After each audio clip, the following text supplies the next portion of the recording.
right. Welcome back to another episode of Friends from Work, a podcast about all things in the Marvel Cinematic Universe, hosted by me, Robby Earl, and by him, Kyle Sconewill. And I am excited to be back. Wow. Welcome As back. I was going through the intro there, I was like, do I remember? It's been so long.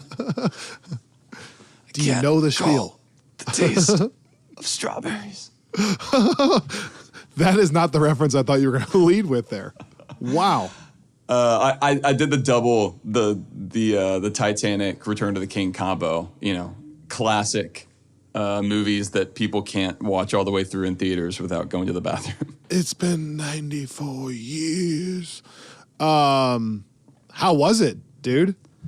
You are trial lawyer officially now. That is the thing. It's funny. I was telling you this, and a lot of people know this, I think, to some degree. But what's interesting about being in litigation at this stage of the world is almost everything settles before it goes to court. 99% of cases settle before they ever go to trial. And there are a lot of reasons for that. In some ways, the system is sort of built to facilitate and encourage that. But the reason why that is interesting as a lawyer is that you may work up cases for years at a time and never actually try them. And I have seen a ton of trials when I was working for a federal judge, but this was my first one to participate in, and took a witness and did all the fun Tom Cruise, Few Good Men stuff. You can't handle the truth. It was wild. It was crazy. I got to take a larger role at trial than I thought I would. Let's go. Which was fun. It was good. And now I am on the other side and I'm slowly reintegrating into society. Well, you're back. Yeah. And it's good to have you. And you won. You're back and you won. That's what I took away from that. One thing I was telling you is that, now that we've got this crazy summer almost behind us, look at all this free time I have. It's perfect. Timing is perfect. Just in time for all of the nothingness sitting around at home. Yep. Honestly, it is, it's crazy. We are moving into this era now that I'm sort of just getting caught up on all the acting, writing guild stuff that's going on. And so, even if there were things planned for the next couple of months, I'm not quite sure what that would look like anyway. So I was thinking, from a Disney or at least Marvel perspective, I'm not really sure what's going on the Star Wars side of things right now. But, it is kind of, it works out well, like assuming that things are somewhat resolved before we get further into the fall. Because wasn't there, I think Candace was telling me, wasn't there like a walkout of like the Oppenheimer cast from the premiere or something like that? Like there have been some pretty big moments, even just from a promo side, right? Right. PR side. They obviously didn't change the movie at all, but the cast did leave. Yep, that's true. It's been a really strange summer on so many fronts, to be honest. Like the box office overall has disappointed, which is really interesting. And then this strike on both the writers and the actors front has led to these delays. I feel like it's all coming to a head. Like there's a breaking point coming really soon where hopefully next summer we can look back and these things are resolved. And it's weird because the actual projects this summer, in my opinion, have been pretty great, a lot of them. But just the vibe around the whole thing has been really strange, no doubt. Do you think this is going to sound like it's going deeper than we're prepared to go, but I'm genuinely curious to get your answer to this. We've talked about the kind of flood of content over the last several years and how that's maybe affected the way that people approach, particularly television, but I think movies as well. Do you think that all of this is going to have any sort of impact on that model, the kind of like churn and burn, just get out as many things as you can and see what sticks? Or do you think that those are totally separate conversations? I want to ask you, again, we should probably do this in a different episode, but separate conversations, I think, because do you still think that is the problem? And if that's the problem, for who? Like each one of these projects that came out this summer are from different studios. So like Oppenheimer wasn't rushed by anybody. That was the full thing that he had worked on forever. And Secret Invasion, for example, on the other side of it, is the first show since last November. I don't think that they could have delayed this one even further I don't think Marvel's churning and burning anymore. No. And I don't think that it's so much a one studio problem in my mind as just, it's like whenever, because we were both doing music when Spotify hit and it changed. That's true. It's like Napster had changed everything, then iTunes kind of changed everything again. But it's like when iTunes was sort of still king, I remember I would get 70 cents on the dollar for every song, a dollar song that I put out, which was a good deal. Yeah, that's because people bought it. Yeah. Right. And then Spotify, especially early on, I think that they've tried to course correct. But like early on, the pay was famously low. You remember like when Katy Perry released what she had gotten from Teenage Dream, which had broken all these records, and it was like a couple $1,000s or something? Yeah, but all of that stuff, the two things for me is it's always changing so fast, especially in the entertainment and tech realm. And secondly, there's always an initial pushback, I think, to a new thing. And then people have to adjust and evolve. And then we look back. Like, I don't think, do you look on Spotify now in a negative light?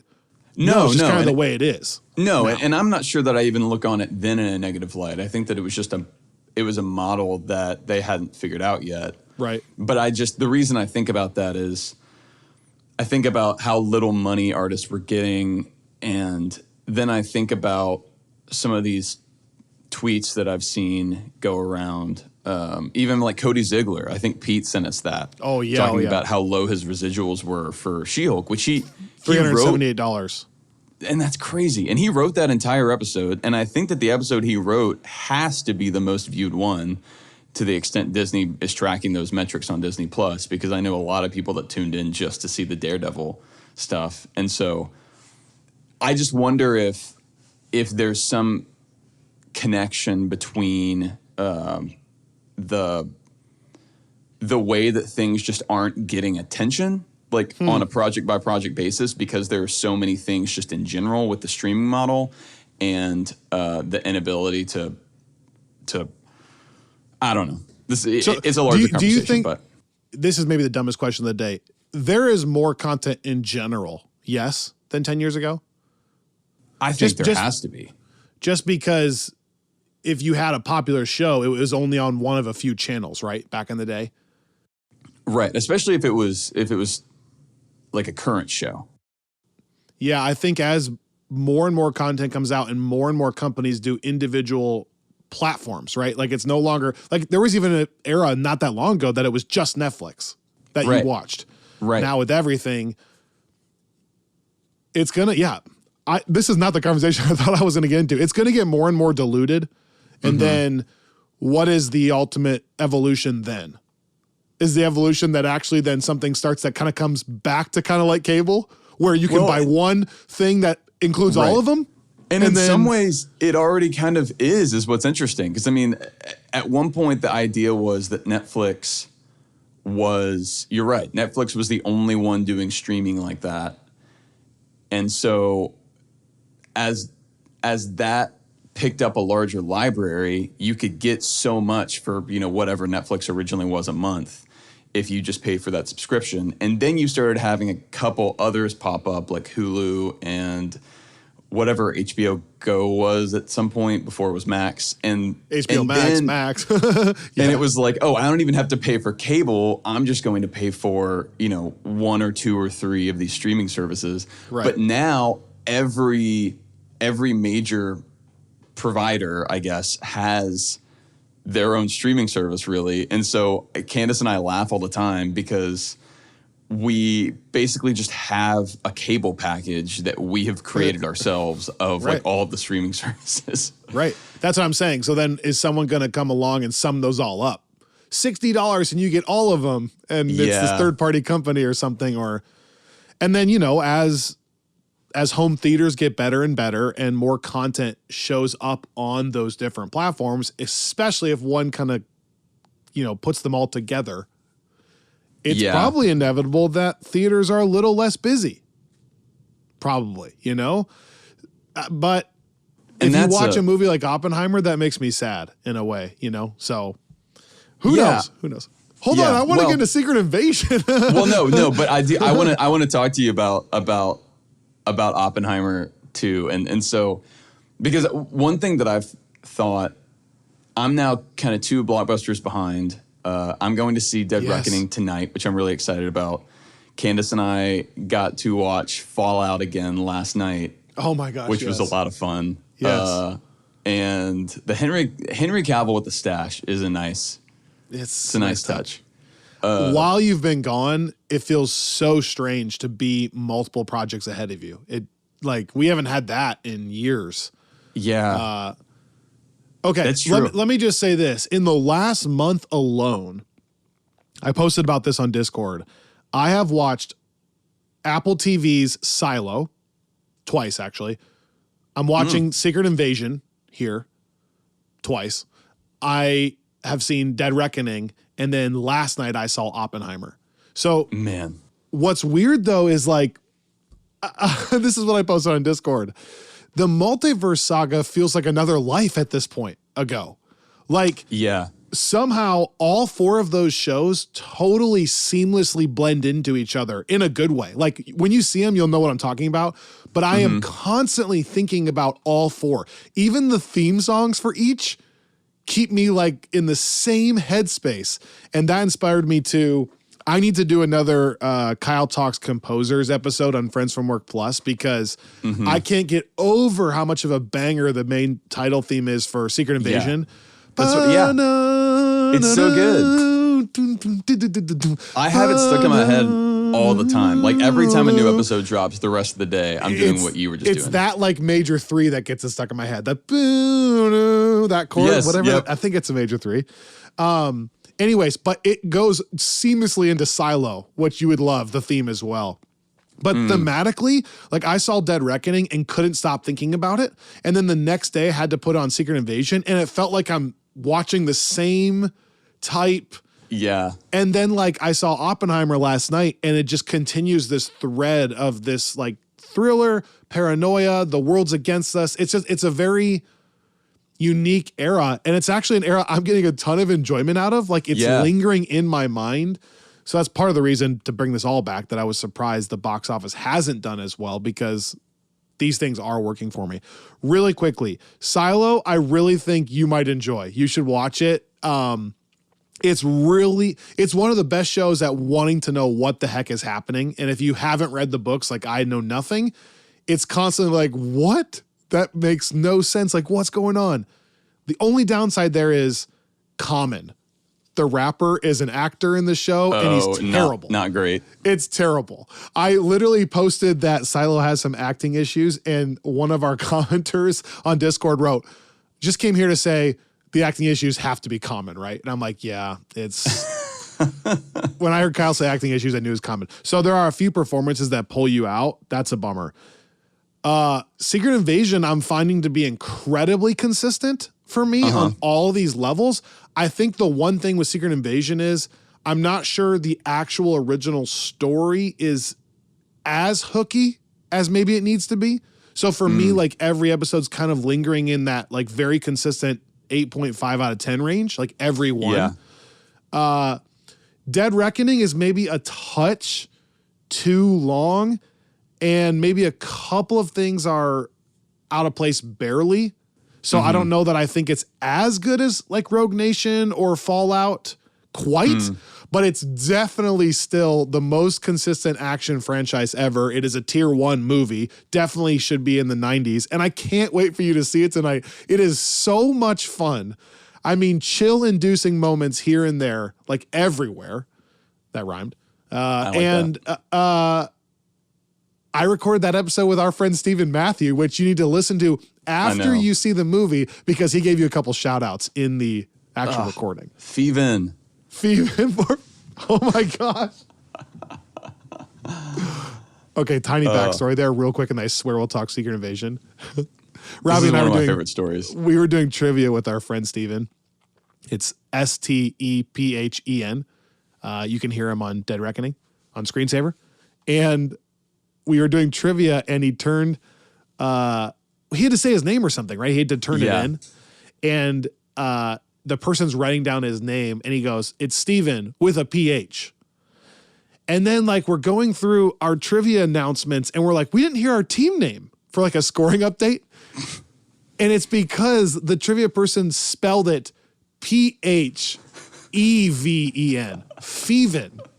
And we just thought, who would assume when someone says Steven with a PH, they would replace the S with a PH versus the V.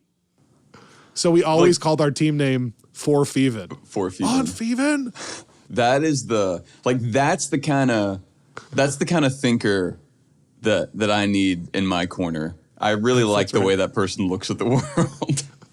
Steven with a PH. Anyways, you're going to love it. It's unbelievable. And then this is just weird because I just watched Oppenheimer last night. Yeah. Can you give me, so you and I have not talked about it at all. Right, because you haven't seen it.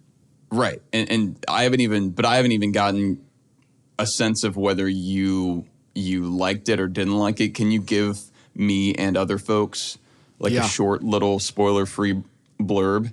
Here you go. It's insane. It's probably going to win Best Picture. It will at least be nominated. Ludwig Göransson will win Best Score over Hans Zimmer's Dune. That's my prediction for the year right now. Wow. The score will literally change your life, Robby. You will not stop thinking about it. Oh man. Couple fun facts real quickly, and we're going to get into this so much on Friends from Work Plus because we're going to do a Christopher Nolan overarching episode, which would just be so fun to talk about all the different things. I didn't realize that Oppenheimer is truly 70 millimeter IMAX. Did you know that? It's not the 35 millimeter. So it's double wide film, and I'm not an expert at this stuff, but there are only 30 theaters in the world that can show it at 70 millimeter, truly. It's almost a 4:3 ratio. Does that make sense? Like it's almost a square. And Opry Mills IMAX is one of them. This is so random to say this, but Christopher Nolan paid to fix my theater in Nashville out of his own pocket. So this could be included on the list for some reason. I have no idea what his tie is there. So I saw it in actual 70 millimeter. Is that what Dunkirk was as well? I thought Dunkirk had the same setup. I didn't see it on IMAX, but I did see it on 70 millimeter at one of the Alamos in Austin that is now closed post-COVID, RIP. But I didn't know if that was if that's how he's been doing it or if that's a new thing with Oppenheimer. Unsure of that. Someone who's listening can fact check that and message us at the FFW podcast. But the thing I want to add, Rob, it is a masterpiece, and it's Chris Nolan to every extent you could possibly think of. He doesn't anything. Right. So it is full bore Chris Nolan, meaning like the dialogue is mixed a little quieter, but it's so fast paced. The dialogue, you have to pay attention the whole time. And because the movie is 3 hours long and it's a drama, like it is a little long. Like you leave physically exhausted because you're having to lock into the dialogue so intensely. And then it's so long and the movie is so heavy that I will probably never watch it again. Wow. So that's my premise. It is a Best Picture winner. It is that good with the best performances you'll see of the year. No, like I don't even think that's debatable. that I will never watch again. Wow, that's a good review. I always click on that YouTube link. Draining.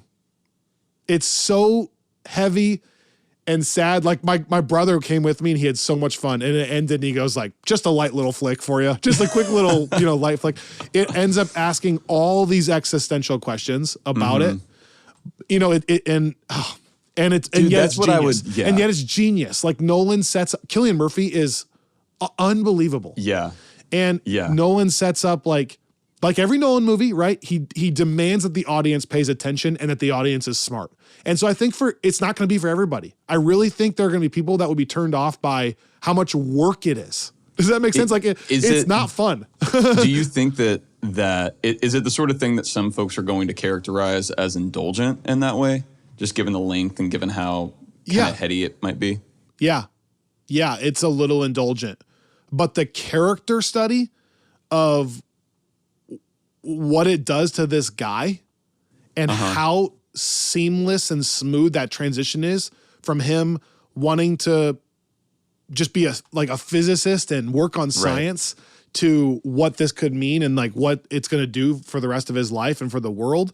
And then asking bigger existential questions about humanity in general.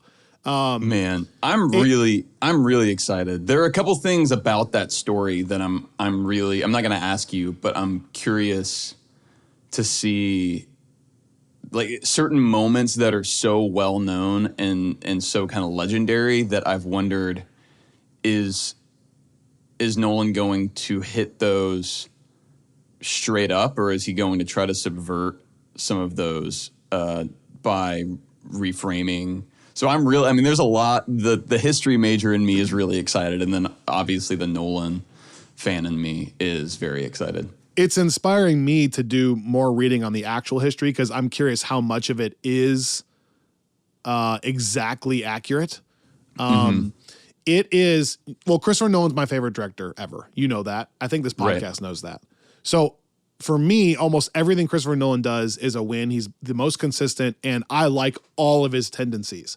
But I definitely could see some reviews saying, quote, it's Christopher Nolan in all the best and worst ways. Right. That's what some people are going to say. Because if it's not your scene, like if you're not in the mood for that kind of movie, if it's not hitting you in the right space, you're going to be like, wow, this is long and Nolan and the dialogue is so heady and like the way he even cuts the camera away so that you don't know what's about to happen kind of thing is so Nolan. But then also the care to the time period accuracy, to the visuals of how they do it. And then Robby, this is the last thing and I swear I'll stop. You are going to be absolutely blown away. And by the way, we're going to do an episode on this on Screensaver. Right. We're going to, as soon as Robby sees it. You've just had some stuff going on. You're going to be absolutely stunned at how good the special effects and editing are. And I don't mean special effects like CGI. I mean, I'm not going to ruin anything with that, but you'll know exactly what I'm talking about and how he decides to pace and physically edit the film that will get you. I can't say it, but listen for the actual special effects editing. If Ludwig doesn't win best score, then they're going to win best like sound design. If that makes sense, like sound design and editing. Wow. So all four of those projects have been so tied together, but also just I'm in the weirdest headspace for the last month, just constantly thinking about all those things. So please, check out Silo if you have free time. That would be the last on the priority. Obviously, I can't wait to finish Secret Invasion and get into it here. But you have to see Dead Reckoning and you have to see Oppenheimer. And then we'll talk about it on Screensaver. When you talk about us getting into theaters and the box office numbers being kind of down from what we might have expected and what other folks would have expected, one thing that I keep thinking this summer is, I guess what we started with Spider-Verse, and then I think The Flash and Indiana Jones, and then now Mission Impossible and Oppenheimer, Barbie coming. It's just it's interesting just looking at the ones that I've seen. I feel like every time I've been in the theater watching one of these, I've just had a lot of fun. Even going back to Guardians, that's one of the things I said in our Guardians review, that they've all just been really fun movie theater experiences. And I feel like a couple years ago, that's what we were clamoring for, even aside from the kind of COVID halt. And then I try to think, okay, how would I feel, whenever I was in high school, I lived in a small town and it didn't get a movie theater until I was probably a freshman or sophomore in high school. And once we got it, it was like, I think I saw almost every movie that came to theaters that I had any interest in. Like which is why I've seen so many movies from like the 2006 to 2010 range in particular. Like I think I saw Norbit, that one really bad Eddie Murphy movie in theaters. Okay. My you went point to theaters for that bad boy? Yeah. Oh, yeah. Okay. If it was playing, I had literally nothing else to do. Okay, I love it. I would go with a bunch of friends that we would all go to all these movies together. And I've just been thinking, it was such a different time culturally in so many ways than we're in now. But I feel like if any one of the movies that I've seen this summer, including The Flash, had come out then, I feel like I would have walked away from all of those very happy, like I would have felt like that was like we were living in some kind of golden age of blockbusters. And that's not me saying that every movie that I've seen, I view as like some kind of incredible achievement in film. Right. I think it's just strange to me, because there are things that just aren't getting any kind of traction that we thought would. There are things that just are like a flash in the pan and then nobody's talking about them. And I don't feel like it's a quality issue at this point. I just can't figure out why people aren't paying more attention to this stuff. So you and I are going to take some time off from this podcast in August after this crazy summer we just went through. And I put out 5 episodes last week that's on insane. Different platforms. We'll still be doing Friends from Work Plus stuff. And I've been teasing in other episodes, including last week with Annika, that this is an episode I want to get into because I've had a month now to really start formulating thoughts on how much I think culture has changed. And I think something that drew me to this podcast was your love for the sincerity of the Captain America character and that film, a film that has sequences that could be viewed as cheesy, objectively. Mm-hmm. But there's something inside you as a person that is drawn to just how earnest that film is. And I think that overall, as a culture, we've lost a little bit of that. We've lost a little bit of the joy of watching a story. And I'm not going to get into on this episode, like maybe the ideas of why that is. Mm-hmm. We've tossed them out in the past, and we'll go into that more. But I do think that's confirmed at this point. All you need to do is log into any social media or look at the box office numbers and realize that I'm not saying something outrageous. I think when Quantumania hit, people viewed that solely at the time as like, oh, it's just Marvel Studios and there's a quality issue. And I was so stunned because I don't think there is. I think the culture has changed, not the movie has changed as much. I'm not saying it's perfect. Don't get me wrong. Right. But I think that that's the kind of movie that's a perfect storm of we've lost the ability to just go have fun at the movies. And then that movie comes out and it's like the perfect worst case for that movie just being crushed instead of just having fun at the theaters. And I feel like I thought the summer would kind of bounce us back, and I don't know that it has. Like, if Dead Reckoning is underperforming, what more do we want from films? Right. Like, if you want to go see an action film, what is it not doing? It's got all the best actors in the world. They're all giving great performances. It's the most insane stunts that they're actually doing.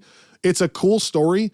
Like, so that's my take on all these, honestly. That's been this whole summer. And ironically, Marvel Studios got all the heat for Ant-Man and the Wasp, and yet the best performing movie, I think, was Guardians 3. So after all of this drama, like Marvel Studios is falling apart, they still own the number one movie of the summer, I think it was, even over Mission Impossible at this point. So it's not just a Marvel Studios thing. In fact, sometimes it's the opposite. I just think we've changed as a culture more than the actual films have changed. But we have to get into Secret Invasion. We'll do that in another episode. There's a larger conversation about that. And there's a larger conversation I want to have about Marvel Studios in particular, just things that you and I have kind of talked about, and things I've thought about. So those will be in, I guess, what's the saying in the doc? Is that a thing that people say? We want to have fun. You and I want to have fun with these projects. And I'm trying my best to not let everything I just said actually change. Right. Like, I don't want that to bring me down. And so I will never understand the idea that, for example, if you don't like Secret Invasion, why you have to constantly make a YouTube channel telling everybody about why you don't like Secret Invasion. It's because that's the only way you make money in today's culture is to actually do that. And so I've been conflicted. It's like, are we going to go that route? No, I want to just enjoy the things I enjoy. And if people end up not caring because of it or because, we get left behind, I think I'm okay with that. Like, I think I just want to like this stuff. And this last month, as far as the content goes, has been really fun for me just liking the stuff. If you want to find a podcast just like crapping on stuff, you'll find one elsewhere. I promise. A lot of them. Anyways. Well, wow, what a weird start to the day. It's been a weird couple of weeks. It has. I was just, the reason I brought all that up is I would just say if folks have not seen any of the movies we've talked about, and obviously I can't speak to Mission Impossible yet or Oppenheimer, but all the others, I know a lot of those are still in theaters. And I would just say, for your own sake, this is not me trying to say, save the movie industry or something. But I don't know. I think it's worth going to see these. I think a lot of people now they know that they can wait a certain number of days and they're going to hit streaming, and there's nothing wrong with that. But I will say, I think the reason why I've had so much fun, even at movies that were just kind of like fine but not great, is because I saw them in theaters and everybody there was kind of invested in that. And so I don't know, if you haven't caught some of those, I would encourage that you do so in that way before the opportunity's gone. All right. The rest of today's episode is brought to you by Organic Price Books. You've heard us talk about them. They're our friends, and Robby has some he can show right now, which I love. Okay, so I have this out because I have been going through this big like Batman comics read that I've talked about a little bit, I think, on the Friends from Work Plus side. And it has been this massive endeavor that I've made a lot of progress in while I was down for my surgeries. And so I've been really heavy into DC world. But then the other night I got caught up on Secret Invasion, watched the episode that I missed. And I just found myself, one, getting prepped again for our Comics Corner episode that's coming up. I needed to read this anyway. But I cracked open my Secret Invasion omnibus, which is like pretty substantial here. And I just wanted to get back into these Bendis comics that I loved so much originally.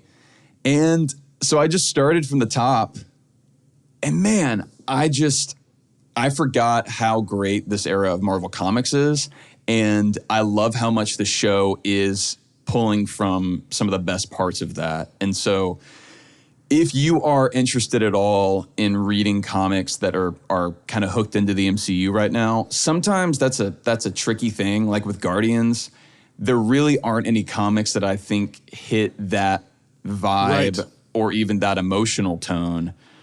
This is a great one to use as a launching point because the comic is so good. The way Bendis writes is very, I think I've said this before. He's a huge Aaron Sorkin fan. And so whenever he writes something like Secret Invasion, where he's doing the sort of espionage political thriller thing, he's doing it in a very Sorkin way, which I love. And so it's like these vibes we've talked about, I think he very much channels there. It's it's sharp and it's quick and there are a lot of twists and the art's incredible.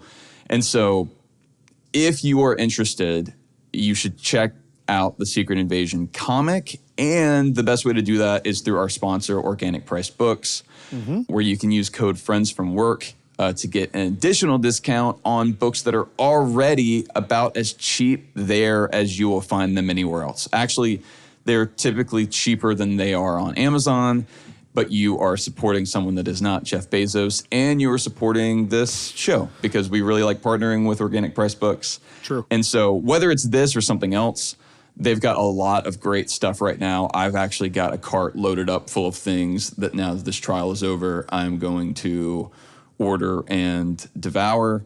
So yes, if you are interested in really anything like that, just check out their website and look around. And right now, while we're still in our summer era, you can still use that code, reach out to us, and show us that you checked out there and used the code, and you will get a free month of our Tier 2 Friends from Work Plus status, which will give you all of our episodes on all these movies that we've talked about. Screensaver episodes are free. Screensaver Plus, where we kind of go back and do some rewatches and that sort of thing, that is only available to folks that have this particular membership. So this will be a great chance to get all of that and read some comics.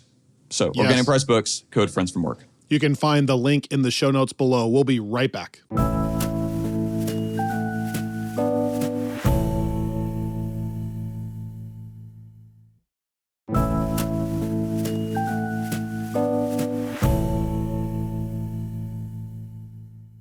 All right, how about I just start with hitting you with a few highlights for me? Sonya is an absolute badass and one of the coolest new characters we've ever had in a show. Agreed with all that? Yeah, agreed. I can't believe how brutal they're making her, and I low-key love it. Plus the listening to rap in the car sequence. When she actually found the scientist, though, and then just shooting that guy in the head, burning the thing, but like it's so ruthless and she sells it so well. I would love a scenario, and I have no idea if it's possible, with Olivia Colman. I saw she was trending on Twitter the other day, probably because of this stuff. I would love for her to somehow hang around. What a great addition. I was thinking the same thing. This is such, every time she factors heavily into an episode, which I feel like is what mostly this episode and episode 2 were kind of some of her bigger moments. Yeah. It's just that I can't think about anything else. Like it's such my takeaway. Like this was maybe my favorite. That whole dialogue between her and the scientist, and like the moment you're talking about, and then also when she's actually going in and initially questioning them and shoots the guy in the leg, like right away. No it's hesitation. Just so it's and like what I love is it looks like she's enjoying it so much. It's just so fun to watch, especially with her and Samuel L. Jackson. Like I feel like I could just sit back and watch. Like if you just want to make a road trip movie that is just Samuel L. Jackson and Olivia Colman talking to each other, I would watch that movie. Playing rap music in the background? Yeah, the rap has to be in the background. I absolutely loved this quote, and I'm going to get it a little bit wrong here, but when she says, the males in my species are also similar, that's what all the podcasts are about. Remember that line? Yeah. Yeah. They're either gaslighting you or trying to stab you in the back or something like that. I'm getting it wrong, but no, I caught that. There are several that made me actually chuckle watching by myself in the morning, which is impressive. Yeah. I also thought that she helped bring about a little bit of a good emotional landing with Fury. The end sequence actually talking about his wife and explaining what's happening with the vial, but she not knowing that his wife was a Skrull, and that whole sequence and her acting there just looking at him, I actually felt empathy from her for a second instead of just the brutality. And I feel like she helped land the plane there at the very end, which again led right into the banger of a theme, which is just Chris Bowers, this theme, dude. I can't get over it. Land the fish, but let's land this plane. I know there's some weird thing to get hung up on, but it's land this plane.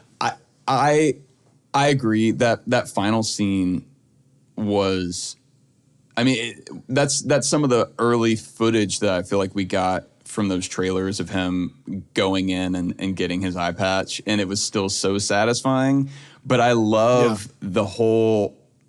I mean, you loved the eye patch bit, didn't you? I do. Classic of course, Nick Fury. I would. Oh, yes. But it's like the setup for it is what makes it, right? Like I could see myself coming in to talk about this episode and saying that, it didn't, like I've said about other certain moments, like it didn't feel quite earned. It didn't feel like it landed.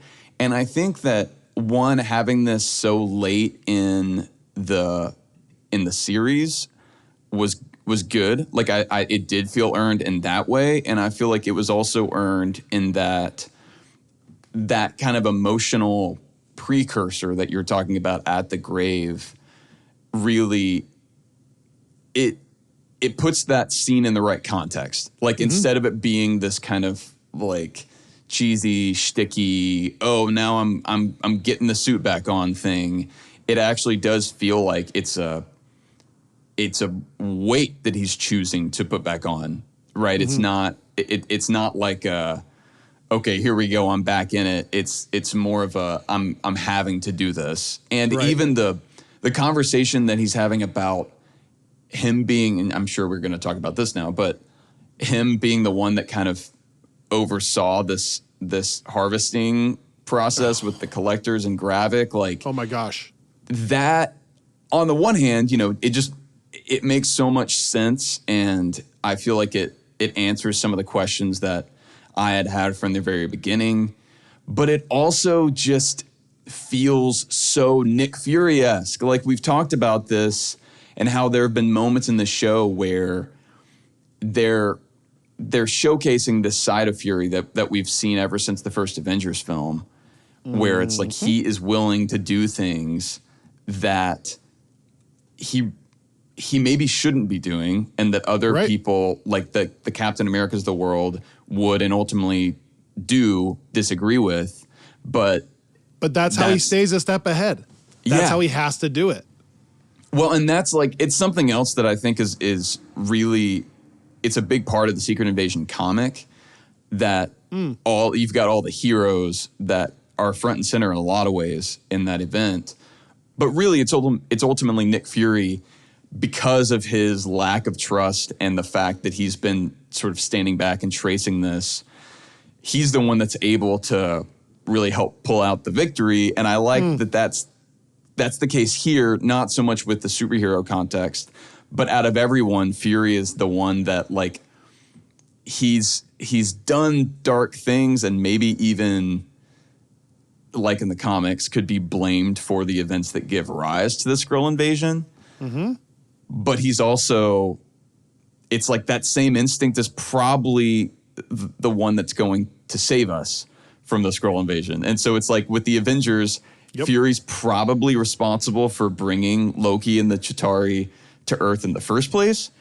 But Fury's also the one that's able to kind of band everyone together and stop it. And so it's a really complicated tension.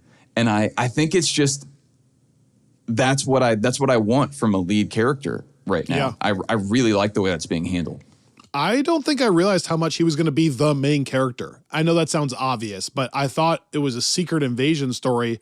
I didn't realize, like, the theme is even called Nick Fury's theme. We haven't had a I don't show. think I realized that. We haven't really had a project that's given Nick Fury this kind of background and platform, which has been fascinating. I agree entirely with the character assessment there. With the harvest, which I thought was a great paced Easter egg. Like, my first note was, Pagan couldn't get the Avengers DNA. What the heck is that all about? Then, like, halfway through the episode, they talk about the harvest, and I wrote down, like, the harvest, what the heck? Not knowing if they'd actually talk about it. And then to have the episode end with that vial in, like, a very Nick Fury way where he hid it and stuff. So they have Avengers DNA in that vial, right? That's the point. There's Carol Danvers even in there. So theoretically, could be disastrous if Gravik were to get Carol Danvers' powers in his system. Yeah. But people were already questioning even, the legitimacy of Nick Fury feeling like he should even do that or could do that right away after that battle. And then also just how and when did he do that? Like if he was blipped for 5 years, but the practical side of it, I totally buy because we saw there was a wrecking crew like cleaning up post that battle. Remember when Captain America's putting, the Avengers compound's getting like rebuilt in the background and like, right. So it's possible that, that went on for a while, that rebuilding took months. And now that we know Rhodey is a Skrull, it's totally possible that some of these Skrulls could have wandered in there. And looked for DNA. So the practicality I totally buy. And also just, the gray area nature of what he's even doing, I buy from him. Yeah, it's such a cynical approach in the immediate aftermath of that. It's like you think about the vibe at the end of Endgame and for Fury to show back up and immediately... Now, granted, he got blipped, so he may not even know what he all missed. So, like, if right away he was like the last thing he remembers is getting blipped, right? So he has a right to be cynical. I know he would get caught up on, like, by the way, the Avengers saved the day and Iron Man's dead. I get that, but that's true. But it's just like for him to, I mean, to get to the battlefield quickly enough to try to. I think it's just such a perfect place to take that character. I think I remember after Endgame, there was some question. Someone asked him or the writers why he wasn't in the kind of final, portals scene. He was in the Tony Stark funeral scene. And I think he had said something like, well, ultimately it would have seemed a little silly to just have me out there with like a pistol shooting aliens and which I think was correct. And now it's like, this is exactly what Nick Fury would be doing in the context of that big final battle. Like he would be coming behind and making sure that a step ahead again. Yeah. And putting himself in a position like with the weapons made from the Tesseract to where he, like he says to Sonya here, doesn't need to rely on these people because like if he can find a way to utilize maybe he talks about how Gravik got the idea potentially from him. You wonder if there was any conversation even then about figuring out how to utilize that DNA and utilize the powers of these folks. It feels like the grounded side of the MCU is slowly building towards the X-Men and the genetic mutation side of the MCU. Like, if the multiverse saga is mostly being handled in the cosmic sense and the quantum realm sense, feels like these projects, I don't know exactly how, right? But this whole like genetically altering yourself to have extremis and then these other powers and then what could that mean if it goes wrong or you know what I mean? Like it feels like I can see the very, very, very early foundations of where that could be heading. Not that we're going to get X-Men in this series. I'm just saying like years from now being like, remember when this started? I mean, I definitely, I mean, it's going to be interesting to see how Deadpool, which is really not that far away, how that would deal with any of that. I also, just as an aside, because I don't know that this, I feel like this came out after y'all's episode last week. Yeah. But talking about the kind of MCU mutant stuff. Annika and I talked about it briefly. Okay, the Miss Marvel comic. Oh, no, go ahead. Because I know y'all talked about the set photos, which I still can't get over how much I love that Wolverine costume. Well, and like the rumors that Deadpool might have to fight the Fox universe. Well, and I'm sure this is where people are getting that idea, but there's a famous Marvel comic that's Deadpool kills the Marvel universe, and it's just it pits Deadpool against the biggest heroes, so it's like Spider-Man, Captain America, Iron Man, and just how he finds ways to kill everybody. And so I think what you're talking about is actually breaking news, right? Miss Marvel's had a couple of cool things.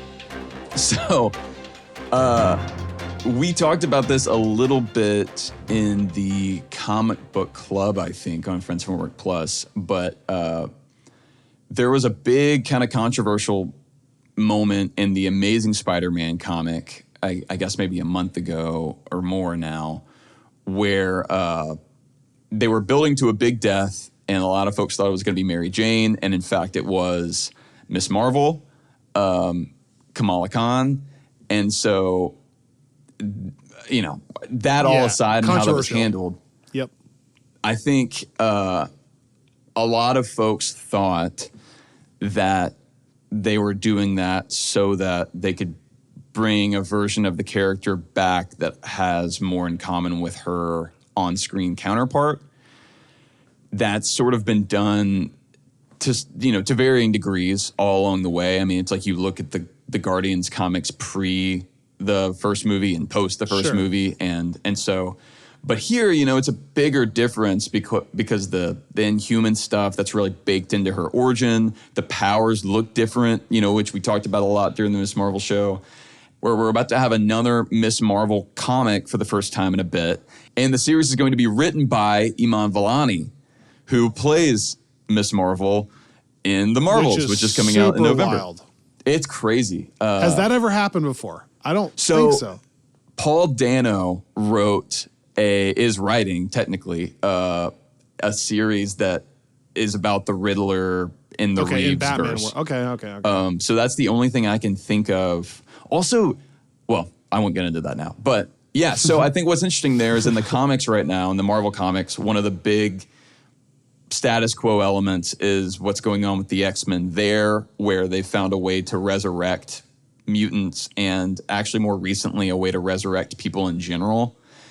And so there are theories that I think probably carry some weight that we're going to have Miss Marvel resurrected by the mutants, and that she's going to come back with a power set that looks more like it does in the MCU, and that she will now somehow be a mutant. And there are kind of a lot of ways where I think that could happen believably. But yeah, I think that, you know, we'll see how that pans out, but it looks to me like they're kind of going all in on Miss Marvel as a mutant.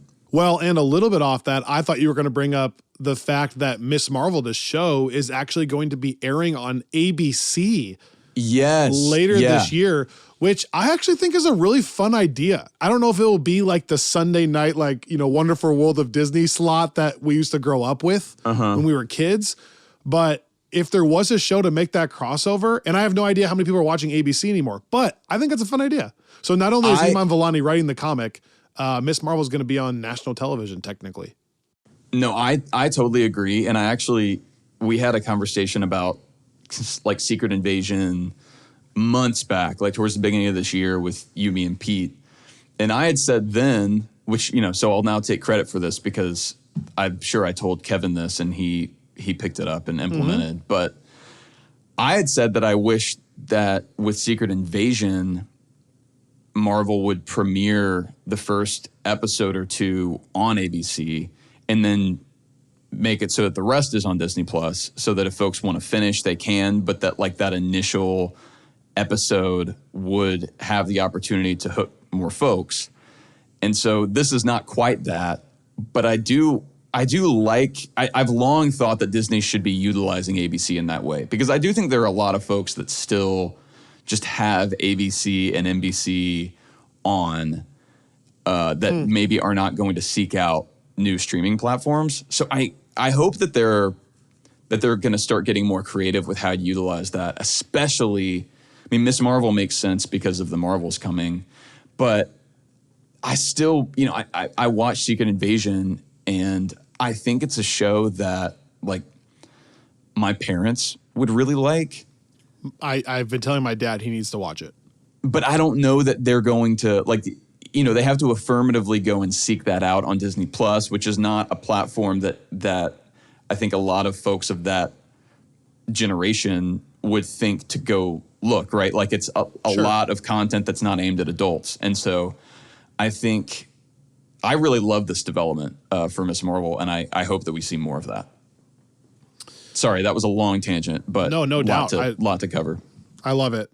Hey, you're just catching up, which is great. It's so good to have you back. Gosh, I love hearing your voice. I just have a few small things, just real quick. You can react to this. First, let me just say the couple Easter eggs here. Yeah. I absolutely love that Mason from Black Widow showed up. Are you kidding me? Yes. Oh, man, I almost forgot that. Yeah. What a perfect tie, though. He says specifically, I think the quote is in Black Widow, I'm the person that people call when they have no friends. And he says that to Natasha. I loved seeing it. It makes total sense. It makes so much sense that he's helping Nick Fury sneak around just like Natasha needed help.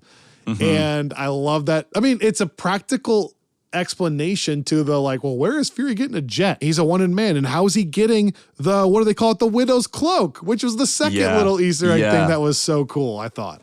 Also, again, Mission Impossible, you know that, masked people. It's like all this stuff running together, which is crazy.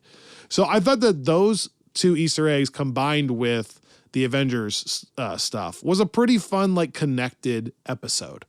Yeah, I mean, briefly, this just kind of cements what I was saying, I think, in our last episode together, which is I think this is as good of a, kind of Rogue One type project as we've gotten in the MCU. Like when we're talking about something that is not retconning things, but kind of retroactively like infusing new elements to past stories.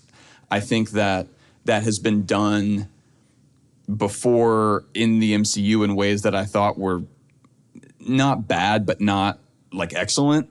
And this, I think, has been excellent. Every single kind of detail we've gotten from Fury's past that's been filled in, or everything that we've had connected like we have here with the Black Widow characters, like it just all works really, really well for me. It feels like it's being written by folks that have a healthy respect for the story that's been told so far. No, totally. I love that they have such a healthy respect for the MCU. I don't know the comics, so I can't speak to that. I do know a couple of people I've talked to that were Secret Invasion comics fans have been a little bit like having to adjust their perspective based on the comic when what they expected there. But from an MCU perspective, I love how much they clearly love what's happened on that front.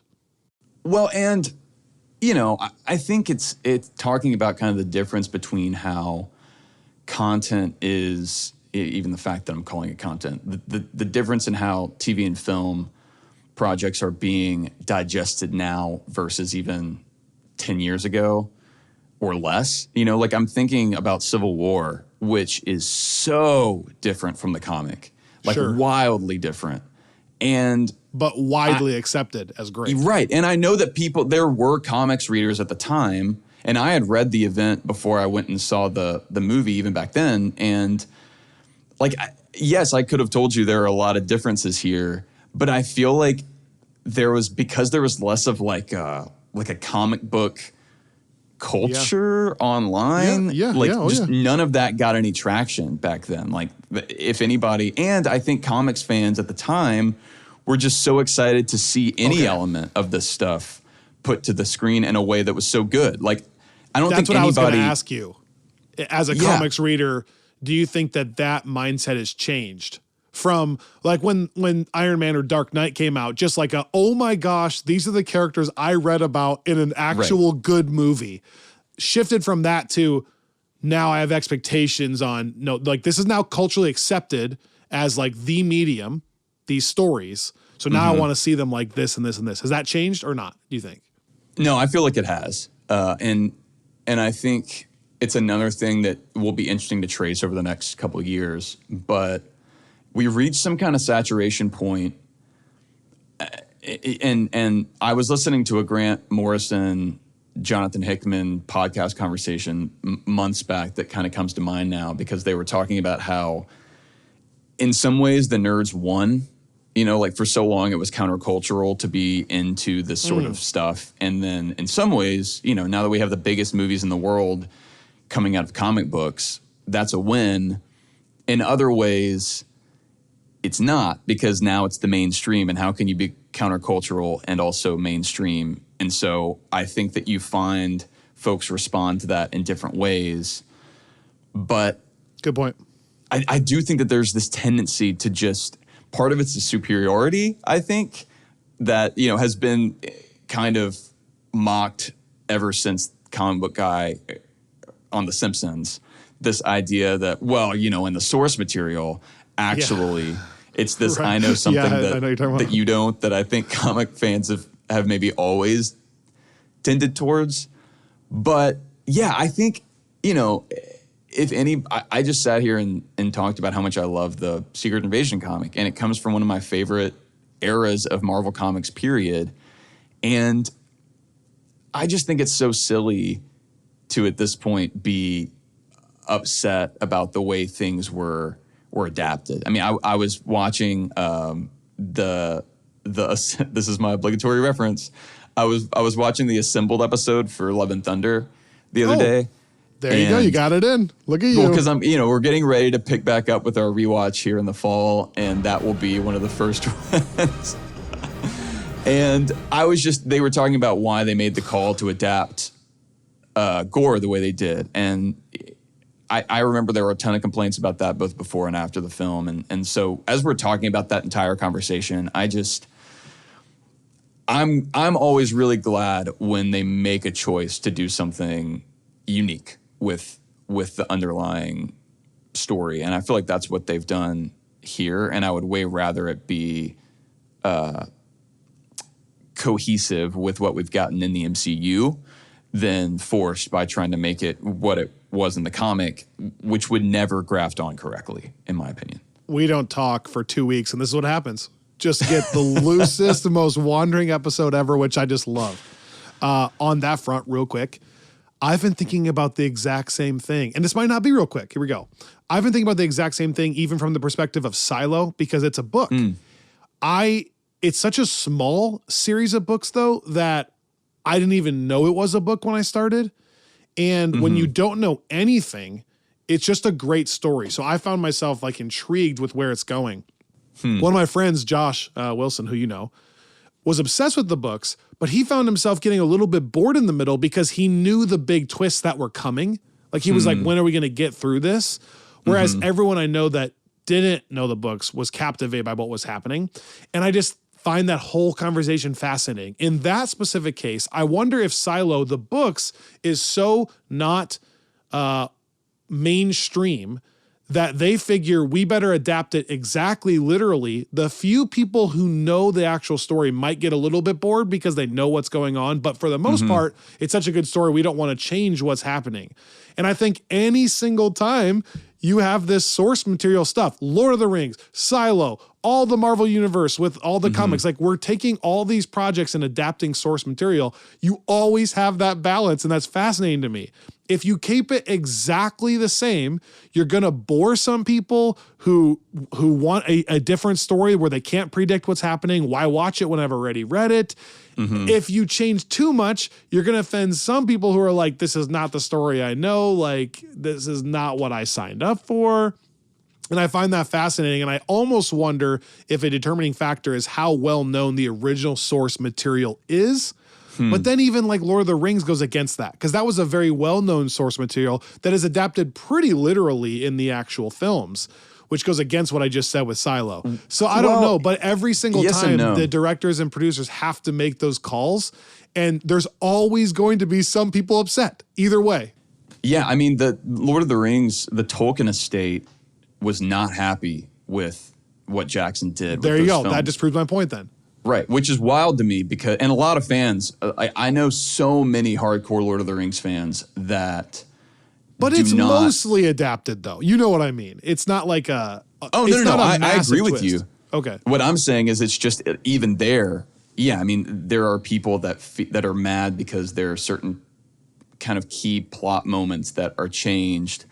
I was already thinking of Lord of the Rings before you said it because I still hold that up as the gold standard for an adaptation because I think that Jackson's instincts were so perfect there in what he chose to keep and what he chose to excise.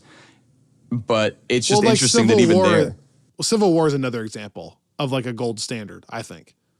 Yeah, I think the difference is, to me, Marvel has always, and I'm totally fine with this, Marvel has never tried to adapt the comics per se. Like Marvel is telling a story and they're pulling elements from certain comics. So it's like there are things there that you recognize, but it doesn't play out with the same set of characters or the same plot. Like you're not tracing the same arcs. Whereas Jackson's literally tracing the same story, but whenever his instinct told him like this will work better if I go this route for film, he was right. Exactly. And so it's like I think, but it's always funny to me that you can have a film trilogy that's that successful, both commercially and critically. I mean, it still holds the record for the most wins any movie has ever gotten at the Academy Awards, tied with Titanic. It's like, and still there are people that are mad because it wasn't done exactly the way that they thought it should have been done. And so which is then funny, by the way, because the Tolkien estate has always been really grumpy about that. But the Tolkien estate has been very behind the Amazon Prime series, which I think takes way more liberties, with the mythology than so it's just Plus, it's such a funny thing to be grumpy about. It's literally grown your brand by 1,000,000%. So It's tough to be mad about that, and I think that is also the case with comic book stuff, which is interesting to me. It's like, I think people are so mad about it, but also I'm not even sure that people have been talking about the comic book industry being on the verge of collapse for decades now. Everybody always thinks that something's coming because it's such a niche market.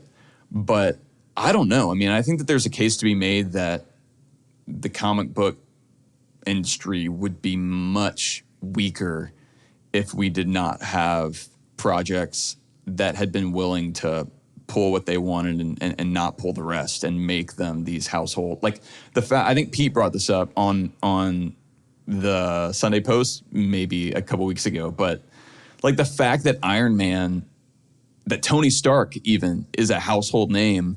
Yeah, right. Exactly. It's like that was not the case in 2007. I didn't know who Tony Stark was in 2001. Yeah. So I think it's just a funny, like the Secret Invasion thing. A lot of people would have never heard of that comic and would never have heard of that if not for the show. And I feel like a lot of people are going to now go and read the comic and they're going to see, oh, wow, there are these things that are way different. And that's great because now they've experienced both and they're both good. Wow. Totally agree. I'm going to bring us back here for 5 more minutes. All right. 5 more minutes on this specific episode. We have the finale next week, which will be a massive thing for us. I'll be in Minneapolis working at a hotel when we record this live next week. So that'll be interesting to see how that goes. The episode sets us up for a finale that I think could be really epic. I think the brutality and gruesome nature has to at least be noted real quick. It's notable. Yeah. In the same 12 months, we had Miss Marvel, which is clearly aimed at a younger audience, a la putting it on ABC in the first place, etc., and did that thing very well. Obviously, we have some concerns if you listen to those episodes, but it did what it's trying to do well. Just 12 months later, this is one of the more adult things they have in that they're not shying away from throats being slit and gunshots going through legs and chests and heads and blood being splattered on the wall. And, when you watch a lot of The Last of Us, it's very minimal. I get it. But in comparison to other Marvel projects, it is a step in that direction. It's at least a step in a direction of separating these genres out for different demographics. And doing it really well. Like, I think that as we're looking back at, and this is a conversation whenever I talk about wanting to delve into the state of Marvel Studios, I do want to do that in a separate episode. But looking back at some of the better films and some of the better eras within the Infinity Saga, and looking at like we always look at 2014 when Winter Soldier and Guardians both came out and how different those are and how excellent and top tier Marvel they both are. And I feel like that's the best kind of snapshot of doing two totally different things almost perfectly. And that's what everybody talked about Marvel doing for the longest time. Like once they kind of got on a roll towards the end of phase 2. It's like they were trying all different kinds of stories and just leaning into those vibes wholly and not trying to make every movie everything. Which, if that's their goal, I think they're doing a good job. Like with Secret Invasion, Guardians 3, those are two excellent projects that are totally different. And I feel like, I don't know, I'm curious how people are feeling at this stage, but we did talk a lot about, after Quantumania, some of the pushback and whether that was well-founded or not.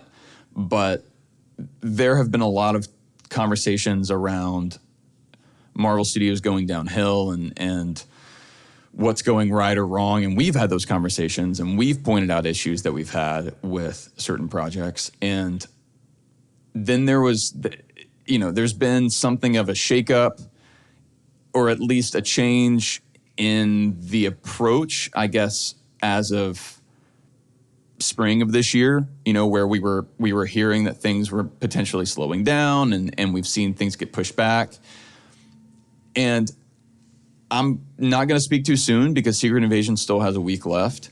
But as we're looking back, I'm talking about Guardians and Winter Soldier, and then if we're looking at Guardians 3 and Secret Invasion, like you're saying, man, I don't know. This is what I would want from Marvel. Like, this is the kind of quality control that I'm used to, because it's like, looking back at the Infinity Saga, there are things that were my favorite and things that were my least favorite, right? It's not, it was not that every time I saw, like whenever I saw Doctor Strange, for instance, I had a ton of fun seeing Doctor Strange. I did not tell anybody, this is my new favorite Marvel movie. Whenever I saw Civil War, I did say, hey, I think this is my new favorite Marvel movie. And that doesn't mean that I thought Doctor Strange was bad. It just means that, like, you have preferences. And so do I have preferences still? People are forgetting that Marvel was never perfect with quality control. They've been very, very good, but the Dutch angles in Avengers 1 still exist. I mean, where was the quality control when that happened? No, so, like, and that's for sure. That's the thing. But we remember it so fondly, like it was only perfect, and so everything now is bad because it's not that. And I'm like, whoa, that's just, it's totally wrong, I think. But no, it's wrong, and I think, again, we'll have a fuller conversation about that, but I just want to say, now watching... Now, 5 out of 6 episodes through Secret Invasion, I've yet to, I guess this is the test for me, right? Like, you and I talk about whether we'd be willing to recommend certain things. And even the projects that I've loved the most out of phase 4 and kind of coming into phase 5, I guess, I've still, for many of them, had to preface it whenever I'm recommending it to somebody, like, okay, just so you know, like, there are parts of this that are really goofy, or, like, there may be some CGI things that you kind of have to look past, but I think it's really, like, She-Hulk, right? Like, I really love She-Hulk as a show. I still feel like I have to address the way some of the CGI looks before I recommend it to folks. All I'm saying is these two projects that we've gotten, starting with Guardians 3, I don't feel like I have to preface anything when I recommend them. And I do love that. Okay, 100% agree. In closing, if you're ready to be finished here with Secret Invasion episode 5, I would say my only question/critique is actually from one of our listeners on Discord, which you can find the Discord channel on the ffwpodcast.com. I've loved the whole series. I mentioned at the very, very beginning of this episode that I'm not sure I've been as hooked. I love the series. I think it's better and doesn't have the dips that a little bit of Moon Knight does with some of the CGI issues and a little bit of the pacing stuff with Loki, those middle episodes that I don't love. But those two shows in particular hooked me maybe more on like an overarching story of where we're going. And in this episode, like, the finale is next week. And I really think that with the slow nature of the pace of this, that I've really been enjoying, this is going to be the first show in a while that I really feel like should have been 8 to 9 episodes. And I think if you had 8 to 9, like 45 to 50 minute episodes, because this is 6, and some of them are 35 to 40 minutes long. So it's actually even shorter. I think you would have a chance to let moments like Gaia and Vera, that conversation and like the funeral, you'd have a chance to let those breathe a little bit more and get a little more character work out of them. Whereas I don't fault the show as it currently is because they don't have the time to like spend a conversation with Gaia and Vera more than 3 minutes. I get that. But I think if you had extra time, and again, shout out to one of our listeners that said that, I think I agree with that like you could make this 9 and let the pacing ramp up even better to what next week is. Now, my only last caveat is I will take back everything I just said if they don't totally close the book next episode, right? Like if this is just a glimpse and then the Marvels carries on with this and talks more about this, then I totally take back what I said. But if next week they kill Gravik, all the Skrulls like come out and they're like, we're actually wanting to live with you and we're fine and everyone's happy and America's like, we can accept them. If that's how it goes, then I'm like, man, I wish we had more time to really build to that tension if that's the case. Does that make sense? Yeah, no, and I'm glad you brought that up because the only thing, I mean, there are a couple of, because I've talked about so many other things, a couple of things that I didn't talk about that I want to like just at least shout out. Like I love the Super Skrull scene. Like whenever we see Gravik full on fighting, I thought the way like his assassination attempt. Oh yeah. Yeah, man, that whole scene was one, I didn't see that coming. And just the way it looked, like you talked about it being more brutal. I thought it just also looked really good. It did. I mean, crazy brutal, by the way. Oh, the shotgun, like Vera and Gaia back to back, like, okay, brutal and awesome. Like, so cool. Like, such a cool set piece and sequence. But also, like, the guy hanging from the wire still, Gravik slitting that guy's throat in the assassination attempt, using the Groot arm to go through his chest. Like, that's what And like what we talked about, when I think that this show has done such a good job, whether this was out of necessity or not, but to the extent that you only have so much of a budget to work with when it comes to the visual effects of it all, like I love that we have sort of used that sparingly so that we haven't, like we said, we haven't had to see every change, you know, from Skrull to person. They do a lot of that off camera. But then whenever we do need to see it, it's good. I think it looks really great. Dude, Gravik looked dope when he went to his original Skrull form, but had the Groot arm still, like, and was screaming. That looked pretty great to me. It's such a, like, I mean, the Super Skrull thing, I'm loving the way it's been done so far, especially flirting with the Avengers powers and figuring out if something's going to come of that. Like, that's a very, like, again, the original Secret Invasion comic, like when I hold this up, you see that everybody is like looking like different Marvel characters because the whole idea is that they're able to tap into all these Avengers powers. So that was one, you know, I just wanted to shout out that scene. And then the other thing, and I'm sure I'm forgetting other moments here, but the other one that stuck out to me was the funeral for Talos.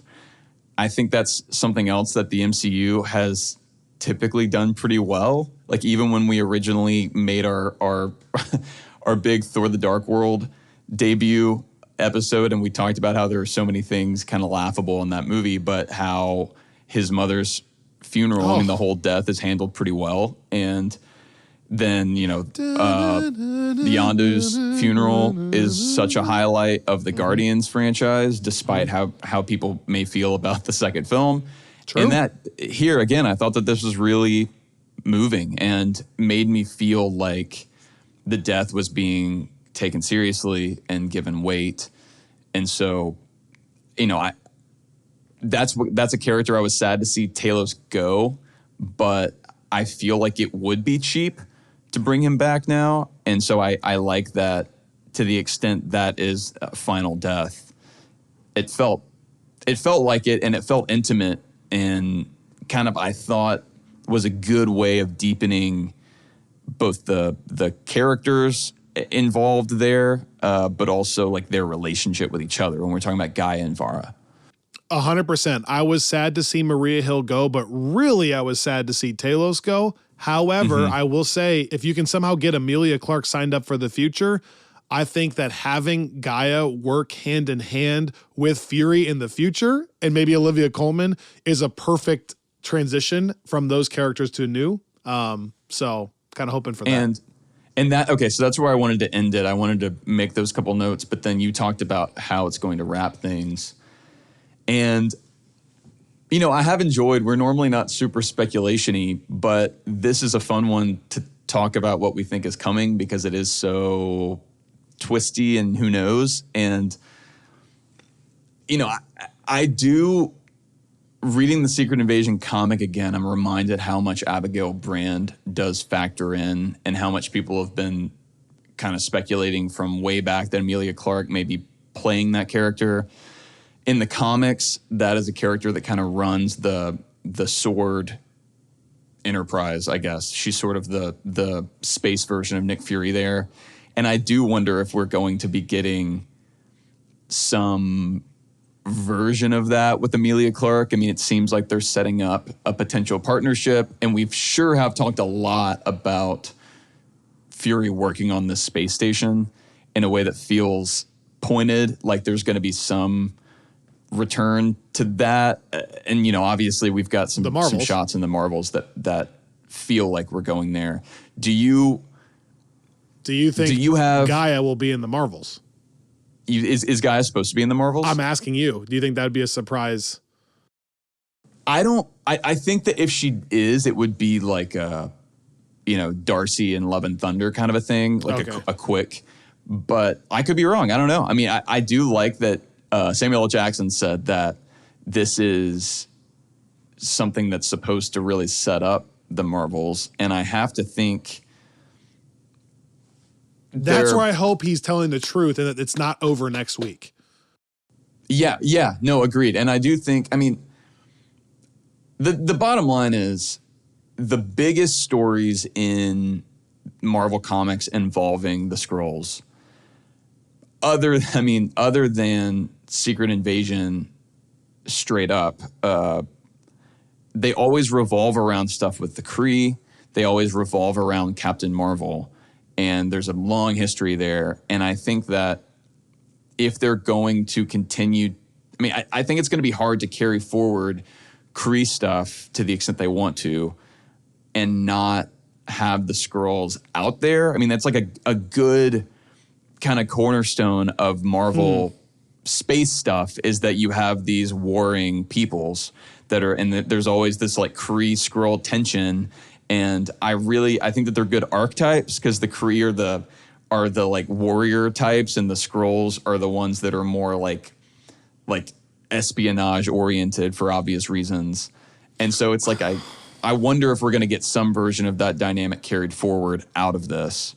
Because I'm with you. I feel like if this, I'm not saying we need another season of Secret Invasion, but if this ends in a way where the Skrulls are, one, if the Skrulls are revealed to everybody and there's, like there should be, I guess, a lot of dismay and like pushback from the human population, and it kind of ends there, I think I would be pretty okay with that. Yeah. Because I think that would set up some of what you and I have been sensing with this, like this build towards just general anger with superhumans and the Nick Furies of the world. Mm-hmm.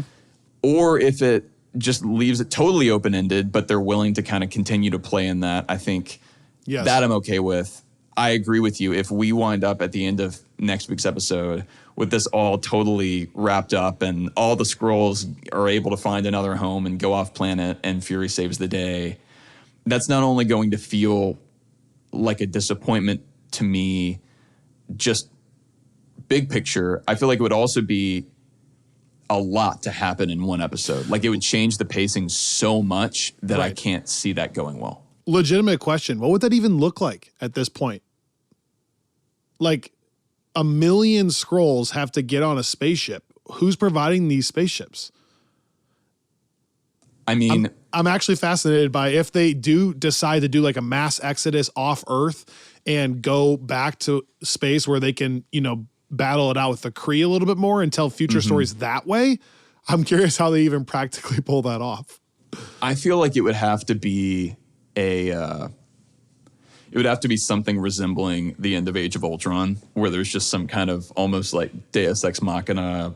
Look, Fury was able to use his sword contacts to get everybody off, and they found a new place, or they're all going to go up on like these bases and help work. But what, Kree ships or human ships from the sword? They have ships that can do that? I mean, probably not to hold 1 million people. Maybe Carol can go grab some and bring them back. I mean, I guess we don't know how big Sword is at this point. Right. But I do. It's a dumb question, but I was thinking about that. No, I mean, I think it's a fair. I mean, my question, I guess, with the, setting aside what happens with Gravik and Gaia and all the other players, I wonder where this leaves Fury, right? Because if we wind up with everybody, I mean, he's already, I guess, the most wanted man, and everyone thinks he killed Maria Hill. I feel like the only way for him to clear his name is going to be, I think, well, the truth to come out will clear his name. Right, which is worse in some ways, right, for him. Like, it's bad if he killed Maria Hill, but I think from some people's perspective, it would be even worse if he brought in this group of aliens that have now invaded the highest levels of human government, and he was the only one that oversaw that entire operation. And so then I'm like, is this going to be a situation where Fury has to go off the grid? But I'm like, well, that's already been the situation. I don't think so because of that Marvel's trailer. However, it's possible that Marvel's trailer, that shot, is happening as a flashback pre-Secret Invasion, like him coming down. That's possible. Yeah, because we saw that post-credit scene of Miss Marvel where Carol and Miss Marvel are already swapping. So if that was pre this show, then there would have been time for him to be in space doing this before coming down to Secret Invasion. And maybe in our rewatch order in the future, there's a world where maybe the Marvels is first. Or, like I said, maybe it's just flashbacks to parts of it. It is. Either way, as a character, it is fascinating to see where are they going to take Nick Fury, because how many more places can they actually take him? Because, we in the Marvels, right? I mean, he is kind of in his normal Nick Fury get up. Like he doesn't have the longer beard. He's got the eye patch and the like trench coat on. So I feel like it would happen after, and based on his comments. But you're right. I just, how would he be like reinstated in that way after all this without some kind of major plot development? That's what I'm saying. I'm really like, which that's makes the thing. me nervous. I'm excited. Which makes me nervous that next week is going to be a perfect bow in a bad way, because he's got to redeem his character so much in one episode that he is back on this ship. If the Marvels takes place post Secret Invasion, and he's casually back at his role and left his wife again, and you know what I mean, like. Yeah. I mean, and I do. We did have the Skrulls kind of turn on Gravik in that assassination attempt. I do feel like they're laying the groundwork for the Skrulls to not, for them to kind of abandon Gravik's crusade, and maybe like in Talos' death, kind of choose to follow his path, and maybe that's where we get Gaia kind of taking that Abigail Brand role, and maybe that's how we do get some of the Skrulls, a lot of them, to kind of go and take this new role with her, with Sword or something. Yeah. But yeah, I do. I'm like, I feel like I'm about as curious and invested as I have been going into a Disney Plus finale, at least since like Loki. Like, I feel like this is the first time I'm really like, oh man, like what is going to happen? Because it feels like not just a focused thing. It feels like whatever's going to happen is going to have really major impacts for the MCU. Like, I was really, I was hooked into Moon Knight. I was hooked into She-Hulk.